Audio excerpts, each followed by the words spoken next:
Hola, este es otro video para Historia de la Psicología. Yo soy el licenciado Germán Barrios y hoy vamos a trabajar un texto de Silvia García Dauder, que es de español, el texto del año 2010, que se llama El olvido de las mujeres pioneras en la historia de la psicología. Este texto es muy interesante porque se plantea una pregunta que la mayoría de las veces no nos hemos planteado y que podemos cruzar toda la carrera de psicología sin pensar ni enterarnos de esto, y es: ¿hubo mujeres en la historia de la psicología? ¿Hubo mujeres en la psicología en su inicio? ¿Sí? En su creación como ciencia. Y si las hubo, ¿sufrieron algún tipo de exclusión? ¿Cómo resistieron a este proceso exclusivo? ¿Hubo relación entre la psicología y el feminismo, y entre el feminismo y la psicología? Bueno, la respuesta a todas esas preguntas es afirmativa, ¿sí? Hay mujeres en la historia de la psicología desde su mismo inicio. Va a coincidir la primera oleada de feminismo en Estados Unidos, donde la carrera comienza mucho antes que en Europa, y la lucha por el ingreso a las aulas de las mujeres. La mayoría de las universidades hacia fines del siglo XIX, 1890 y algo, tenían prohibido el acceso a sus aulas de alumnas mujeres. Directamente prohibido, no podían entrar. ¿Sí? Entonces la primera ola del feminismo como movimiento social logra que algunas universidades permitan que las mujeres ingresen, y también se logra a través de los colleges de mujeres la posibilidad de estudios de nivel superior, de nivel universitario. Ya tenemos hacia 1893, un año después de la iniciación de la Asociación de Psicólogos Americana, la APA, la poderosa APA, inaugurada por Stanley Hall, después lo vamos a nombrar, ¿sí? Que en esa segunda sesión anual, la de 1893, se propone el ingreso de dos socias, dos miembros nuevos, Ladd Franklin y Mary Colkins. ¿Sí? Estas dos mujeres ingresan en el año siguiente de la fundación de la APA como miembros, y al año siguiente, en el 94, entra Washburn, ¿sí? Margaret Washburn, perdón. Hay que recordar estos tres nombres: Mary Colkin, Ladd Franklin y Margaret Washburn, porque tuvieron un peso importantísimo en esta primera etapa de institucionalización de la carrera de psicología, cuando se impone como profesión, cuando empieza a ocupar un lugar importante como ciencia, cuando logra reconocimiento. Y estas mujeres estuvieron ahí en el inicio. Tal es así que en 1906 el American Men of Science, ¿sí? O sea, el directorio de hombres de ciencia americanos, va a presentar en el área de psicología, esto es organizado por el psicólogo James McKean Cattell, otro peso pesado de la historia de la psicología. En el área de psicología presenta 186 científicos. Recuerden que la primera psicología fue una psicología científica, de mucho trabajo experimental. De esos 186 científicos que entran en el directorio de hombres de ciencia de Estados Unidos, 22 son mujeres. ¿Sí? Todas las pioneras estaban ahí, pero hay más, y son 22 mujeres, o sea, el 12% eran mujeres. ¿Sí? Y este número después, hacia 1938, va a crecer casi hasta el 22%. ¿Sí? Que eran pioneras dentro de las más nuevas de las ciencias, o sea, eran mujeres que lucharon junto con los primeros psicólogos por el reconocimiento de su ciencia, siendo al mismo tiempo las primeras mujeres que ingresaban a la universidad. Esto es un dato importante porque ninguna otra ciencia en esa época tenía tanta participación femenina, ninguna. ¿Sí? Entonces, estas mujeres, Ladd Franklin, Mary Colkins y Margaret Washburn, van a cumplir un rol muy importante, porque con su carrera y su desarrollo impecable, sobrecualificadas y bancándose, perdón el término, aguantando terribles humillaciones, van a lograr asegurar la entrada al sistema universitario a muchas generaciones de mujeres, porque estas mujeres estuvieron hasta el último día de su vida trabajando, publicando y ejerciendo, y entonces de esa manera fueron como el mascarón de prueba que permitió que hoy en día haya muchísimas mujeres que eligen la carrera de psicología. Ya hacia 1917 la APA ya tenía 13% de sus miembros eran mujeres, ¿sí? Y lo que podemos pensar es, por ejemplo, en el primer número del American Journal of Psychology, ¿sí? Uno de los artículos que presentan, de los artículos seleccionados de investigación que presentan, es de Ladd Franklin. ¿Sí? Mary Colkins fue presidenta de la APA, llega a ser presidenta de la APA en 1905, o sea, rápidamente logra ser presidenta de la APA, es la primera mujer en ser presidenta de la APA, y es la primera mujer en ser presidenta de la APA y de la Asociación Filosófica Americana. O sea, logró ser presidenta de ambas asociaciones. Y esto solamente 3 personas en Estados Unidos lograron en toda la historia este nivel de cargo. Sin embargo, Mary Calkins, cuando intentó llegar a su doctorado, se encontró con graves problemas, a pesar de ser una persona eminente. De hecho, Cattell va a decir que de estos psicólogos que estaban en el American Men of Science, del directorio, algunos eran eminentes. Y estas 3 mujeres estaban dentro de los psicólogos eminentes, investigadores eminentes de la ciencia en Estados Unidos. ¿Sí? A su vez,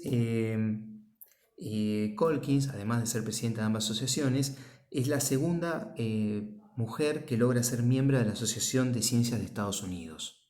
¿Sí? Entonces fíjense el personaje que estamos hablando, los logros que tenía personales, y sin embargo ha sido borrada de la historia de la psicología, ¿no?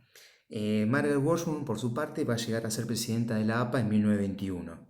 Y esta mujer, Margaret Washburn, es la creadora, por un trabajo de investigación muy largo, de un libro que se llama La mente animal, The Animal Mind. Este libro de Animal Mind es considerado el precursor de las investigaciones sobre conductismo en Estados Unidos. O sea, el conductismo ocupó un lugar tan importante en el comienzo del siglo XX en Estados Unidos, nace, ¿sí? Deriva en parte de este libro de Animal Mind. Sin embargo, el nombre de Watson sí es muy conocido como ligado al conductismo, y el nombre de Margaret Washburn no aparece por ningún lado, ¿sí? Bien, entonces lo que plantea García Dauder es la necesidad de pensar una historia de la psicología donde sea contemplada la historia de las pioneras en el contexto en que ellas tuvieron que trabajar, ¿sí? O sea, un contexto realista, ¿sí? No igualarlas a los hombres, sino teniendo en cuenta todas las condiciones en las cuales se enfrentaron y cómo esto alteró de alguna manera su trabajo, su dedicación, la forma en que vivieron y qué investigaron, ¿sí? Es necesario pensar una epistemología feminista. ¿Por qué? Porque el hombre de ciencia, a pesar de lo que uno normalmente piensa y conoce, no es alguien sin sexo, desexualizado, degenerizado, neutro, incorpóreo e independiente del contexto social. Lo que va a decir es que es necesario pensar a la ciencia llevada adelante por hombres que pertenecen a un contexto social, que pertenecen a ciertas prácticas y que desarrollan su labor dentro de la comunidad científica, llevando su cultura, sus prácticas y sus concepciones y sus prejuicios a esa comunidad científica. Y vamos a ver, por ejemplo, que muchos de los prejuicios más duros contra los cuales luchaba la mujer en aquella época en general, y estas pioneras en particular, eran sostenidos por investigadores psicólogos, ¿sí? Y estos grandes prejuicios incorporaban, por empezar, la idea de una inferioridad de la capacidad intelectual de la mujer, de una mayor debilidad física, ¿sí?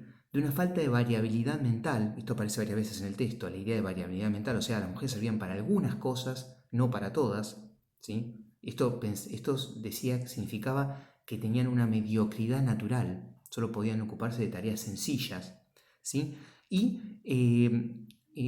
la idea también de que la mujer llevada a un estudio universitario superior iba a sufrir un daño moral, ¿sí? Un daño moral que la iba a dejar estériles, célibes, o que le iba a convertir en varigos, que es marimachos, ¿sí? Machonas, mujeres masculinizadas.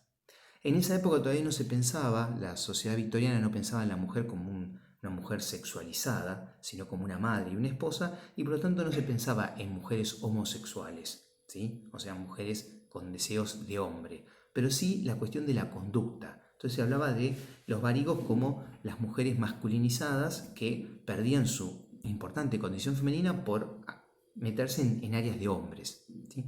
Contra este tipo de prejuicios terribles tuvieron que enfrentarse estas mujeres. ¿Y cómo lo hacen? Como investigadoras. Entonces muchas de ellas se dedican a investigar sobre las diferencias sexuales para demostrar con datos empíricos, datos científicos serios, que eran falsos esos prejuicios, ¿no?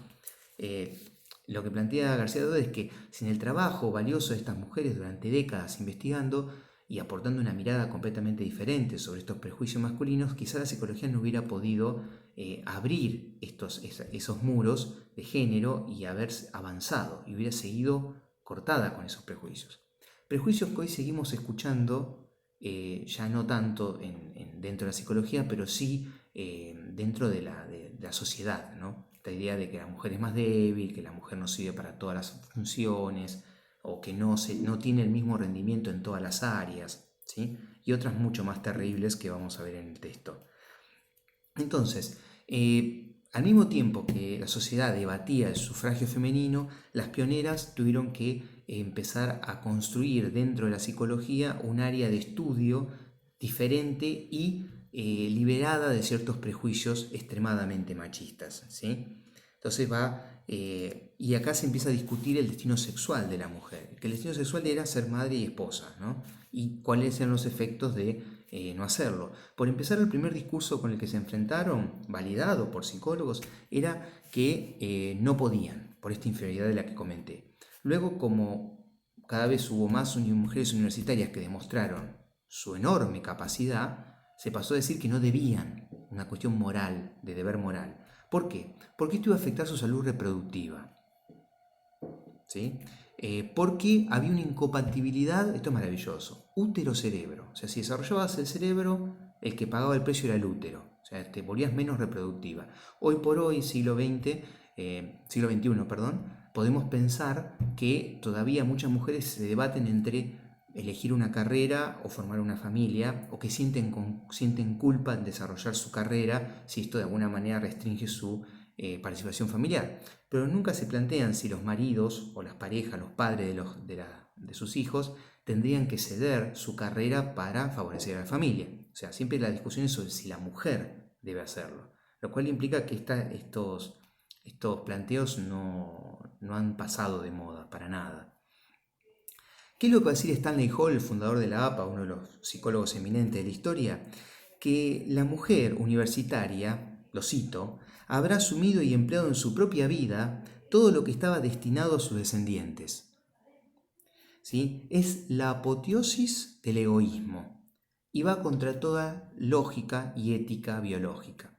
Recuerden que Stanley Hall era psicólogo biologicista, ¿sí? O sea, él hablaba de la mente como la máxima expresión de evolucionismo. Y es Stanley Hall el que va a decir que la mujer era terriblemente egoísta por arruinar a su descendencia estudiando. Increíble. También de Stanley Hall viene la frase suicidio de la raza. Dice que si todas las mujeres estudiaran a nivel universitario, no habría hijos y por lo tanto se terminaría la raza humana. Esto decía este caballero, ¿no? Que era el principal opositor de la coeducación. Ya el término coeducación es durísimo porque implica educación para personas y mujeres, ¿sí? Como que fueran un grupo aparte, ¿no? Bueno, las pioneras tuvieron que enfrentarse a este nivel de exclusión. Como decíamos, las universidades no permitían la mayoría el estudio de mujeres. De las 4 principales que permitían el acceso a estudios universitarios, solo la Universidad de Cornell aceptaba mujeres, ¿sí? Algunas en otras universidades fueron aceptadas a título de estudiantes especiales, parece el término especiales, ¿no? Para no ponerlas en los registros, para que los hombres no se desvincularan de las universidades porque aceptaban mujeres. Y después, cuando las mujeres terminaban los títulos con las mejores notas de los cursos, porque además pasaba esto, eran las mejores alumnas de la universidad y no podían decir, mira, bueno, fracasó, ya está. Y tenían que entregarle los títulos de posgrado. ¿Qué hicieron? Se agarraron de la cuestión de que no estaban en los registros, que eran alumnas especiales, alumnas informales, para negarle los títulos.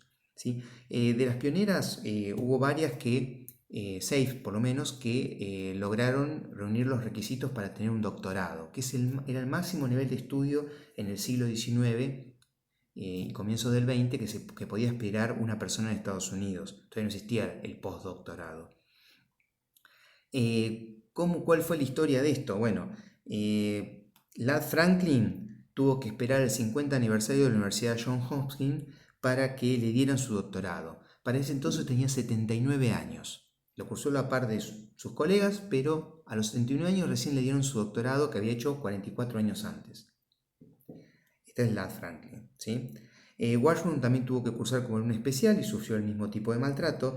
Y el caso de Mary Colkins, que fue la doble presidenta de la APA y de la Asociación Filosófica Americana, tuvo una vejación todavía mayor, porque jamás le dieron el título de doctorado que le correspondía con excelentes calificaciones en Harvard, ¿sí? Recién lo recibió a título póstumo hace algunos años, pero en vida nunca se lo dieron, nunca se lo reconocieron.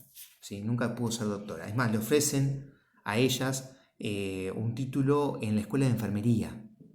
Y le dijeron muy amablemente que se lo guardaran en algún lado. Pero la exclusión no terminaba ahí. La exclusión también significaba que no le daban empleo. A las mujeres casadas tenían directamente cerrado el empleo a nivel académico.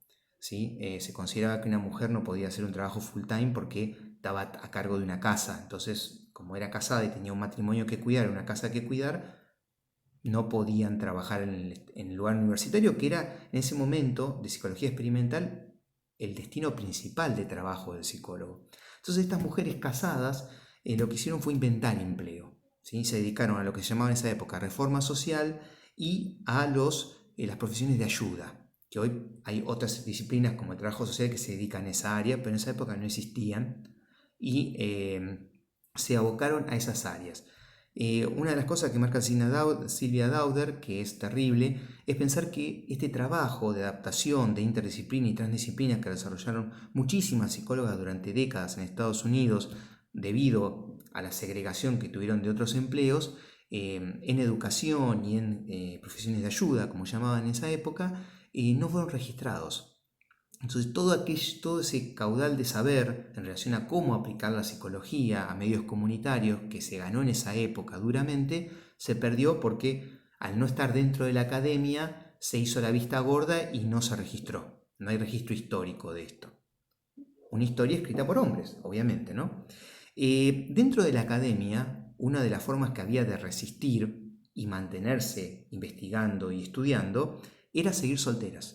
¿Sí? O sea, tenían que renunciar a tener una familia, a tener hijos para poder seguir dentro del ámbito académico, cosa que a los hombres no se les pedía, ¿sí?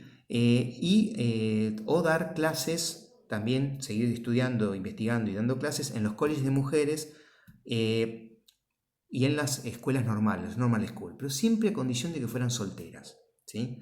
Esto va a traer después una consecuencia que Stanley Hall seguramente no pensó cuando hablaba del problema de la coeducación, y es que algunas de estas mujeres, se dio el matrimonio bostoniano o los matrimonios Wesley, terminan emparejándose con otras mujeres, ¿sí? Para tener una vida de pareja y para ejercer y seguir investigando sin un hombre que les restrinja eso.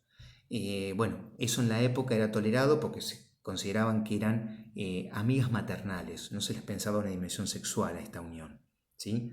Entonces, otro producto de esta época fue la idea de mascarada femenina, en la cual la mujer debía funcionar socialmente frente a todos estos hombres con los cuales trabajaba como una mujer, y va a decir Boring, uno de los discípulos de Wundt, con encanto femenino, y al mismo tiempo mostrar responsabilidad y concentración en su tarea. O sea, tenían que parecer mujeres simpáticas, lindas y tontas, al mismo tiempo que trabajaban duro, ¿sí? Porque si no, no le permitían estar en esos ámbitos masculinos.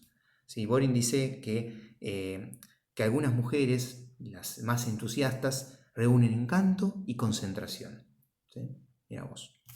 Los mecanismos de resistencia van a ser varios para poder sostenerse dentro del ámbito académico americano. Algunas renuncian a la psicología y se ubican en ámbitos de reforma social, dijimos, de lucha y de ayuda para poder hacer su vida. Otras utilizan su voz, como Lad Franklin, y se convierte en oradora de algunos eventos sufragistas y una cara visible dentro de la lucha por los derechos de la mujer. Y otras tienen una lealtad, como Washburn, una lealtad estoica a la carrera, y dedican su vida a la carrera, ¿sí? Únicamente. Entonces tenían sobrecualificación y una posición estoica de aguantar todo tipo de maltrato, ¿sí? Y trabajar como si el sexo no marcara la diferencia. Aún así, vamos a ver que sus investigaciones, entre otras cosas, van a terminar destruyendo, derrumbando con pruebas científicas muchos de los prejuicios que se tenían en contra de la mujer, ¿sí? Por ejemplo, hay una conocida lucha, ¿sí? Discusión entre Hastrow, el doctor Hastrow, y Mary Colkins sobre los rasgos masculinos y femeninos, rasgos mentales masculinos y femeninos.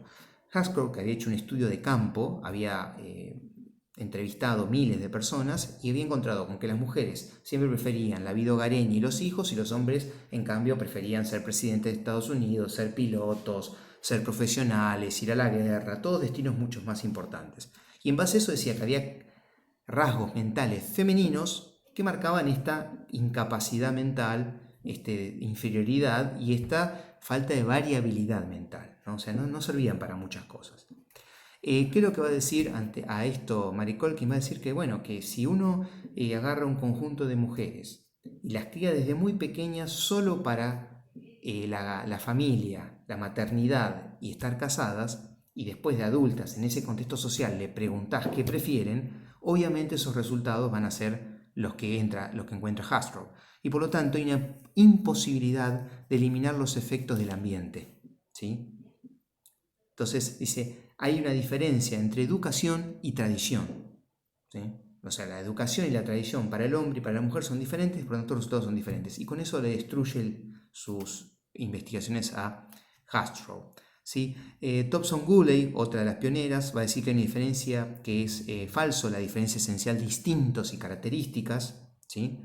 Y lo dice desde qué lugar con su tesis de doctorado. Dice, bueno, a ver, si los hombres tuvieran instintos de hombre y la mujer instintos de mujeres y cada uno terminara yendo naturalmente para un lado, no habría que trabajar tan duro a nivel educativo para marcar la diferencia entre ambos sexos, ¿sí? Y enseñarle a las nenas a ser nenas. También Leta Stetter Hollingworth, otra pionera, se dedica con investigaciones científicas serias a destruir 3 mitos, ¿sí? De la psicología de la época. Estamos hablando de mitos de la psicología de la época, ¿sí? Escuchen porque esto es maravilloso. Disminución del rendimiento mental y motor en las mujeres durante la menstruación, ¿sí? Un conocimiento científico de la época era que las mujeres durante el periodo menstrual estaban en un nivel mental inferior, ¿sí? Les bajaba el rendimiento mental y motor, o sea, se ponían torpes encima. Maravilloso, ¿no? Y bueno, con una investigación científica no teñida de un machismo recalcitrante, Hollywood hace pedazos este tipo de mitos, ¿sí? Otra hipótesis hablaba de la famosa variabilidad física y mental de las mujeres, la mediocridad. También las investigaciones de Hollywood logran desbancar esto. Y la tercera es la naturalización del instinto maternal, lo cual hoy uno sigue escuchando en relación a la mujer, ¿no? Como que la mujer tiene que tener naturalmente un instinto maternal y aquella que no lo tiene es como que está fallada. Bueno, las investigaciones de comienzos de 1900 de Stetter Hollywood van a atacar este tipo de ideas fundadas en prejuicios y con qué las combate, con datos científicos validados de experimentación, ¿sí? También William James, otro psicólogo reputado, habla de los colleges de mujeres como regímenes de nahuas, con lo cual desprecia todo lo que sale de investigación de estos lugares y ayuda, entre otros, como otros grandes psicólogos, a que el trabajo interdisciplinario y transdisciplinario desarrollado durante décadas por las mujeres en este tipo de instituciones quede por fuera de la academia y se pierda ese saber, ¿no? Podemos pensar, va a decir Dauder, una articulación de feminismo y psicología y feminismo. Bueno, las primeras investigaciones que atacan estos mitos, que eran una gran barrera para que la mujer ingresara a cualquier ciencia, no solo a la psicología, de hecho la psicología era donde más mujeres habían ingresado, le dan un fuerte apoyo a la corriente feminista de la época y inauguran algo llamado psicología feminista. No porque todas las pioneras se dedicaran a militar en el feminismo, solamente algunas lo hicieron, y el feminismo no supo basar en estos datos científicos su voz y sus reclamos. Pero lo que lograron fue un cambio en la mirada de los psicólogos de la época y los psicólogos de la academia. Esto fue muy importante ¿para qué? Para abrirle paso a las profesionales que en el futuro se iban a inscribir en la carrera de psicología y darles oportunidades más iguales para publicar, recibirse y ser reconocidas por sus méritos, que le dieran sus títulos, por ejemplo, y permitían trabajar, ¿no? Entonces, sí, algunas fueron parte de los movimientos sufragistas, ¿sí? Y tenemos que recordar que la primera ola del feminismo como movimiento social es la que permite que estas primeras mujeres, todas blancas, de clase alta, pudieran ingresar, acceder a las universidades, ¿sí? Entonces, hay una ayuda mutua entre feminismo y psicología en relación al ingreso de las mujeres. Y psicología feminista que nace en las investigaciones por la lucha para borrar la diferencia atroz de sexos, termina dando un empujón importante a muchos de los reclamos y derrumbando muchos de los mitos que había sobre la inferioridad de la mujer, ¿sí? Siempre estamos hablando en ámbitos académicos, la inferioridad de la mujer en ámbitos académicos, ¿sí? Bueno, hoy podemos pensar que todavía se sigue en muchos aspectos considerando en muchos ámbitos a la mujer como inferior y se la sigue desclasificando por eso, se le paga menos, le es más difícil acceder a lugares de dirección, a cargos importantes, y los que lo logran lo hacen por general desde la sobrecualificación y matándose laburando, ¿no? Tienen que hacer como el doble de esfuerzo para que le reconozcan algo. Bueno, todo este movimiento no solamente va a tener un efecto importante en la posibilidad de las mujeres para ingresar a la academia, sino que también van a sentar bases importantes para discutir el ingreso de los hombres de color en Estados Unidos a la universidad, también por la lucha racial. Entonces, un texto que me parece sumamente interesante, ¿sí? Los invito a leer el libro del mismo nombre de Silvia García Dauber, que se puede encontrar en internet, yo lo encontré en internet, ¿sí? El olvido de las mujeres pioneras en la historia de la psicología. Y nada, un texto muy, muy interesante, espero que les haya gustado. Si les gustó, compártalo en sus redes y nos vemos en el próximo video.